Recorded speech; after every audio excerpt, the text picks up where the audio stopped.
ಮೊದಲಾಗಿ full length ಇಲ್ಲಿ 14 inch ಇದೆ. ಸೊ ನಾನು 1 ಇಂಚ್ ಎಕ್ಸ್ಟ್ರಾ ಮಾರ್ಕ್ ಮಾಡ್ಕೊಂಡಿದ್ದೀನಿ, ಅಂದರೆ 15 inches plus 1 inch 16 inches mark ಮಾಡ್ಕೊಂಡಿದ್ದೀನಿ. ಶೋಲ್ಡರ್ ವಿಡ್ತ್ 5.5 ಇಂಚಸ್ ಮಾಡ್ಕೊಂಡಿದ್ದೀನಿ.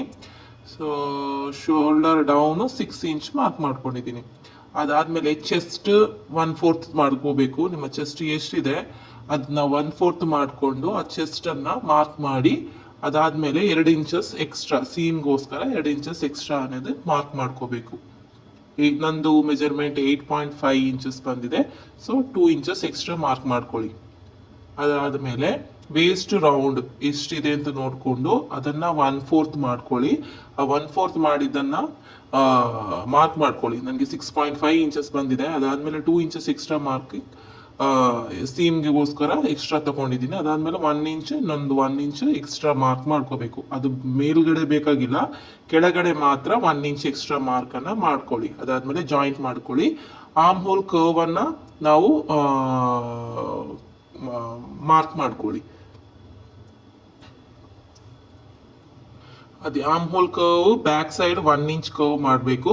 ಫ್ರಂಟಲ್ಲಿ 1/2 ಇಂಚ್ ಕರ್ವ್ ಮಾಡಿದರೆ ಸಾಕಾಗುತ್ತೆ. ಅದಾದಮೇಲೆ ನೆಕ್ ವಿಡ್ತ್ 2.5 ಇಂಚಸ್ ಮಾರ್ಕ್ ಮಾಡ್ಕೊಳ್ಳಿ. ಅದಾದಮೇಲೆ ಫ್ರಂಟ್ ನೆಕ್ 6 ಇಂಚಸ್ ಮಾರ್ಕ್ ಮಾಡಿಕೊಂಡು 2.5 ಇಂಚಸ್ ವಿಡ್ತ್ ತಗೊಂಡು ಜಾಯಿಂಟ್ ಮಾಡ್ಕೊಳ್ಳಿ. ಜಾಯಿಂಟ್ ಮಾಡಿಕೊಂಡು 1/2 ಇಂಚಸ್ ಲೈನ್ ಕ್ರಾಸ್ ಲೈನ್ ಹಾಕಿ ಕರ್ವ್ ಲೈನ್ ಮಾಡ್ಕೊಳ್ಳಿ. ಅದಾದಮೇಲೆ 5 ಇಂಚಸ್ ಮೇಲ್ಗಡೆಯಿಂದ 5 ಇಂಚಸ್ ಮಾರ್ಕ್ ಮಾಡಿಕೊಂಡು ಆರ್ಮ್ ಹೋಲ್ ಇದೆ ಅಲ್ವಾ, ಅಲ್ಲಿ ಒಂದು 2.5 ಇಂಚಸ್ ಮಾರ್ಕ್ ಮಾಡ್ಕೊಳ್ಳಿ. ಅದಾದಮೇಲೆ 3.5 ಇಂಚಸ್ ಅಪ್ವರ್ಡ್, 3 ಇಂಚಸ್ ಸೊಂಟದ ಪಟ್ಟಿ ಇದೆ ಅಲ್ವಾ, ಅದಕ್ಕೆ 3.5 ಇಂಚಸ್ ಮಾಡಿಕೊಂಡು 3 ಅನ್ನೋ ಮಾರ್ಕನ್ನು ಹಾಕಿ ಜಸ್ಟ್ ಅದನ್ನು ಜಾಯಿಂಟ್ ಮಾಡ್ಕೊಳ್ಳಿ. ಅದಾದಮೇಲೆ ಮೇಲ್ಗಡೆ ಎಲ್ಲ 3 ಬರಬೇಕು ಪಟ್ಟಿ. ಅದಾದಮೇಲೆ 5 ಇಂಚ್ಗೆ ಮಾರ್ಕ್ ಮಾಡಿಕೊಂಡು ಆ ಜಾಯಿಂಟ್ ಮಾಡಿದ ಪಾಯಿಂಟ್ ಇದೆ ಅಲ್ವಾ, ಆ 5 ಇಂಚಸ್ ಅದಾದಮೇಲೆ 2.5 ಇಂಚಸ್ ಇದೆ ಅಲ್ವಾ, ಅದನ್ನು ಜಾಯಿಂಟ್ ಮಾಡ್ಕೊಳ್ಳಿ. ಕರ್ವ್ ಆಗಿ ಲೈನ್ ಹಾಕೊಳ್ಳಿ. ಅದಾದಮೇಲೆ ಕಟ್ ಮಾಡ್ಕೊಳ್ಳಿ. ಇದು 34 ಇಂಚಸ್ ಬ್ಲೌಸ್.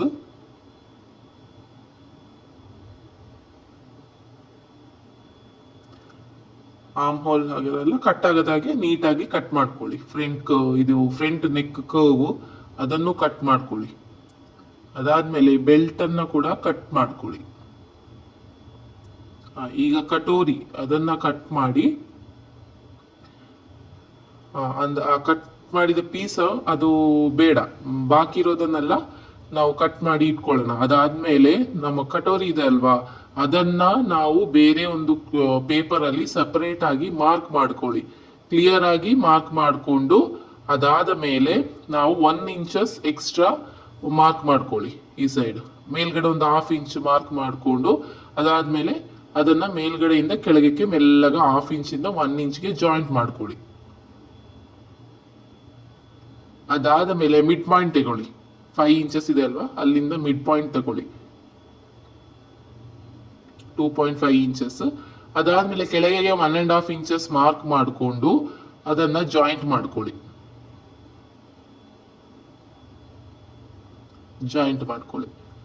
ಅದಾದ ಮೇಲೆ 1 ಇಂಚು ಈ ಸೈಡಲ್ಲಿ ಕೂಡ 1 ಇಂಚನ್ನು ಮಾರ್ಕ್ ಮಾಡಿಕೊಂಡು ಮೇಲ್ಗಡೆಯಿಂದ ಕೆಳಗಡೆಗೆ ಜಾಯಿಂಟ್ ಮಾಡ್ಕೊಳ್ಳಿ. ಅದಾದ್ಮೇಲೆಗೆ ಟಕ್ ಹಿಡಿಬೇಕಲ್ಲ, ಅದನ್ನ 2.5 ಇಂಚಸ್ ಮೇಲ್ಗಡೆಯಿಂದ ಮಾರ್ಕ್ ಮಾಡಿಕೊಂಡು ಜಾಯಿಂಟ್ ಮಾಡ್ಕೊಳ್ಳಿ. 2.5 ಇಂಚಸ್ಗೆ ಮಾರ್ಕ್ ಮಾಡ್ತಾ ಇದ್ದೀನಿ. ಆ ಕಡೆ ಈ ಕಡೆ 2.5 ಬರೋ ಥರ ಮಿಡ್ ಪಾಯಿಂಟ್ ಅನ್ನ ಮಾರ್ಕ್ ಮಾಡಿ ಎಷ್ಟು ಬರುತ್ತೆ 1.25 ಆ ಥರ ಏನೋ ಬರುತ್ತೆ, ಅದನ್ನು ಮಾರ್ಕ್ ಮಾಡಿ ಕಟ್ ಮಾಡ್ಕೊಳ್ಳಿ.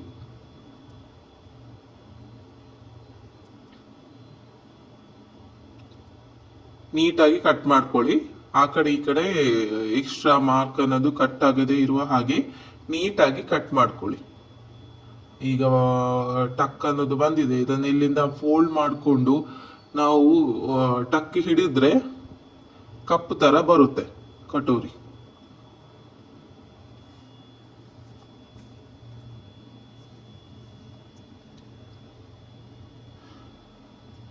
ಅದಾದ್ಮೇಲೆ ಈಗ ಇದು ಫ್ರಂಟ್ ಪಾರ್ಟ್, ನಾವು ಅದನ್ನು 1/2 ಇಂಚ್ ಎಕ್ಸ್ಟ್ರಾ ಹೇಳಿದ್ರೆ ಮೇಲೆ ಇದ್ದು ನಾವು ಸ್ಟಿಚ್ ಮಾಡಬೇಕಂದ್ರೆ ಕರೆಕ್ಟಾಗಿ ಬರುತ್ತೆ. ಟಕ್ಕೆಲ್ಲ ಹಿಡಿದ್ಮೇಲೆ ಆ ಎಕ್ಸ್ಟ್ರಾ ಇರೋದು ಕಾಣಿಸೋದಿಲ್ಲ ನಮಗೆ, ನೀಟಾಗಿ ಇರುತ್ತೆ. ಇದು ಬೆಲ್ಟ್ ಕೂಡ ನೀಟಾಗಿ ಕಟ್ ಮಾಡ್ಕೊಳ್ಳಿ. ಅದಾದ ಮೇಲೆ ಒಂದು ಪೇಪರ್ ತಕೊಂಡು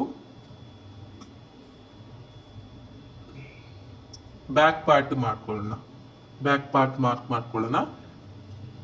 ಬ್ಯಾಕ್ ಪಾರ್ಟ್ ಅಲ್ಲಿ ಫುಲ್ ಲೆಂತ್ ಏನಿದೆ ಅದು ನನಗೆ 14 ಇಂಚಸ್ ಇದೆ. 14 ಇಂಚಸ್ ಪ್ಲಸ್ ಒಂದು 15 ಇಂಚಸ್ ಇದೆ. ಈಗ ಬ್ಯಾಕ್ ಸೈಡ್ ಅಲ್ಲಿ ನಾವು ಫ್ರಂಟ್ ಪಾರ್ಟ್ ಅಲ್ಲಿ 15 ಇಂಚ್ ಇದೆ, 1 ಇಂಚ್ ಎಕ್ಸ್ಟ್ರಾ ತಗೊಂಡಿದ್ವಲ್ವಾ, 16 ಇಂಚಸ್ ಬಂದಿದೆ. ಇದು ವೇಸ್ಟ್ ರೌಂಡ್ ಎಂತ ಇದೆ ಅದನ್ನ ಮಾರ್ಕ್ ಮಾಡ್ಕೊಳ್ಳಿ. ಅದಾದ್ಮೇಲೆ ವೇಸ್ಟ್ ರೌಂಡ್ ನ 1/4 ಮಾಡ್ಕೊಳ್ಳಿ. ಆ 1/4 ಮಾಡಿದ್ಮೇಲೆ ಅದನ್ನ ಮಾರ್ಕ್ ಮಾಡಿ. ಅದ್ ಮಾಡಿದ್ಮೇಲೆ 2 ಇಂಚಸ್ ಎಕ್ಸ್ಟ್ರಾ ತಗೊಂಡು ಮಾರ್ಕ್ ಮಾಡಿ.